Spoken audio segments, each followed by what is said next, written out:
আপনি যা দেখছেন তা কোনো সিনেমার দৃশ্য নয়, বরং বাস্তবের এক ভয়ঙ্কর চিত্র। ভারতের মধ্যপ্রদেশের কাটনি জেলা থেকে আসা একটি ভিডিও এখন সোশ্যাল মিডিয়ায় তোলপাড় সৃষ্টি করেছে। একটি সাধারণ দুচাকার বাইক, অথচ তাতে সওয়ার হয়েছেন 1-2 নয়, গুনে গুনে 9 জন। ভিডিওতে দেখা যাচ্ছে চালকের সামনের তেলের ট্যাঙ্কে চেপে বসে আছে চালকের পেছনে 2 জন নারী, আর তাদের কোলে রয়েছে আরও 3টি। ভাবছেন এখানেই শেষ? একদম নয়। বাইকের পেছনের ক্যারিয়ারে কোনো মতে দাঁড়িয়ে আছে আরও এক কিশোরী। সামান্য টালমাটাল হলেই ঘটে যেতে পারত বড় কোনো দুর্ঘটনা।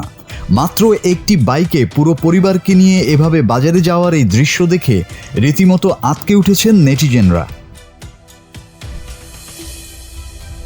ভাইরাল হওয়া এই ভিডিওটি নজরে আসতেই নড়ে চড়ে বসেছে স্থানীয় প্রশাসন। কাটনি ট্রাফিক পুলিশের পক্ষ থেকে জানানো হয়েছে, এটি ট্রাফিক আইনের চূড়ান্ত লঙ্ঘন।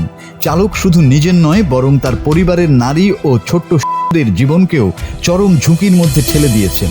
ইতিমধ্যে সিসিটিভি ফুটেজ এবং ভিডিও দেখে চালককে শনাক্ত করার চেষ্টা চলছে এবং তার বিরুদ্ধে কঠোর আইনি ব্যবস্থা নেওয়ার প্রক্রিয়া শুরু হয়েছে। মাসুদ হাসান, বাংলা টিভি।